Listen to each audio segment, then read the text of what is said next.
Bom, falando agora da terceira das nossas fibras mais nobres, que é fibra de aramida, de poliaramida, né, o Kevlar, patenteado aí pela DuPont. É uma fibra que foi descoberta por acidente, né? O Kevlar, ele era subproduto de, de um processo que eles tinham lá na DuPont. E a cientista, uma das cientistas responsáveis, resolveu testar esse subproduto e conseguiu o Kevlar aí, esse material com propriedades maravilhosas. Bom, o Kevlar, a façanha mais notável dele é a alta tenacidade, ele consegue absorver muito bem a energia do, do impacto que ele sofre, ele tem uma boa resistência mecânica e, assim como as outras fibras, também tem uma baixa densidade. Uma desvantagem dele que acaba fazendo com que ele não seja tão bem aplicado na construção civil é a baixa resistência à compressão.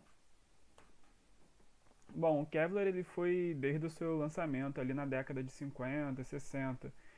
Tiveram várias versões, a DuPont sempre visando melhorar alguma propriedade dele para atender alguma característica específica.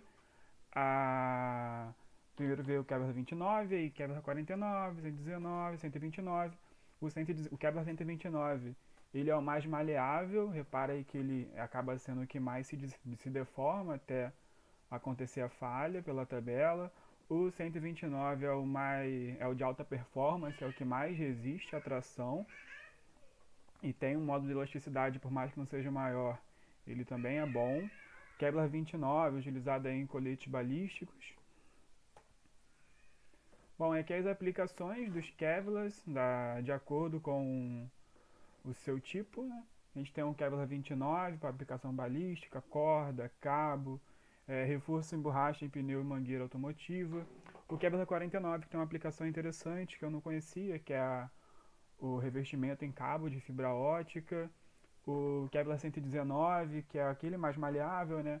A gente utiliza ele em pneus, correias e mangueiras automotivas. E o Kevlar 129, que é o de alta performance.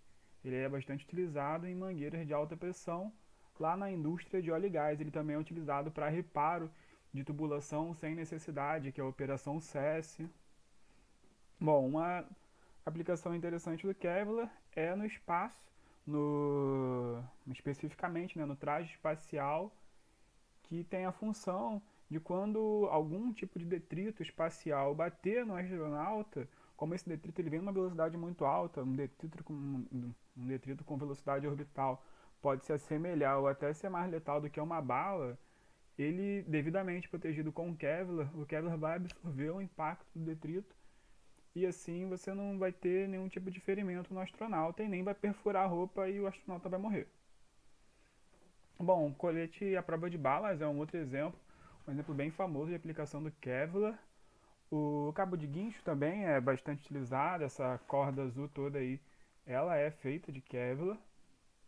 O, o interessante do Kevlar é que como ele consegue absorver muito bem a energia que ele recebe, no colete à prova de balas, quando a pessoa que está usando recebe um tiro, o material ele acaba absorvendo bastante da energia cinética. Então, quando a bala ela atinge o corpo da pessoa, porque ela fatalmente acaba atingindo o corpo da pessoa, quando ela já atinge com uma energia cinética menor e com um momento menor, fazendo assim que a pessoa, com que a bala não perfure o corpo da pessoa e a pessoa tem algum tipo de ferimento, mas é um ferimento superficial, a bala não penetra. Bom, o Kevlar ele também é utilizado para blindagem de carros, então coloca ali a manta de Kevlar na lataria do carro e ele também é utilizado para fazer o reparo de tubulação subaquática e reparo de tubulação em geral que estão sujeitas a alta pressão. Na palestra que a gente assistiu lá no começo do semestre, do professor lá que dá aula de compósitos, esqueci o nome dele agora, mas ele mostrou pra gente um vídeo de um reparo que era feito num tubo, e esse reparo na tubulação era feita de tal forma que você não precisava arrancar nenhuma parte do tubo. Você, por cima, ali da onde estava ocorrendo o desgaste, você passava o compósito. Nesse caso aqui, nesse sistema, é utilizado o Kevlar, aí tem todo o processo, né? Prepara a superfície, aplica o preenchimento, aplica o iniciador ali, aí faz o implante do Kevlar com a resina e depois tem um resultado final maravilhoso aqui do tubo consertado. Bom, o próximo tipo de reforço aí depois dessa extensa apresentação sobre o Kevlar, sobre as fibras, a gente fala dos reforços estruturais. Primeiro, o reforço laminar. O reforço laminar, ele acaba sendo uma forma de você empilhar placas de diferentes reforços fibrosos. Então você pode empilhar lâminas de fibra de carbono, lâminas de fibra de Kevlar, lâminas de fibra de vidro. A ideia é que você faça esse laminado e você tem as direções do laminado. Aqui à esquerda a gente tem o laminado unidirecional, todo na direção longitudinal, e à direita a gente tem um que está multidirecional. Ele tem 4 direções diferentes aí sendo aplicadas para a gente. Bom, e é claro que as direções dessas lâminas elas vão influenciar na resistência total da lâmina. Então aqui a gente tem uma tabelinha que faz justamente essa relação. Repara que as lâminas que são unidirecionais, que são as que estão apenas com 0 graus, ela tem uma resistência à atração muito superior às outras lâminas. A fibra de carbono é a maior resistência à atração, seguida pela aramida, depois da fibra de vidro. Bom, se você coloca a orientação já no bidirecional, 90 graus e 0 graus, o que vai acontecer? Na direção 0 graus você vai ter uma queda em relação a unidirecional, mas você tem um ganho significativo na orientação 90 graus. Então, é interessante que a gente consiga ponderar, né? Quando a gente for selecionar a lâmina no nosso material, como que a gente vai orientar, até que ponto você ter uma atração, uma resistência à atração elevada em diversas direções vale a pena no seu projeto. Bom, e aqui o último exemplo, que é com orientação mais 45 graus e menos 45 graus em relação a 0 graus, horário e anti-horário.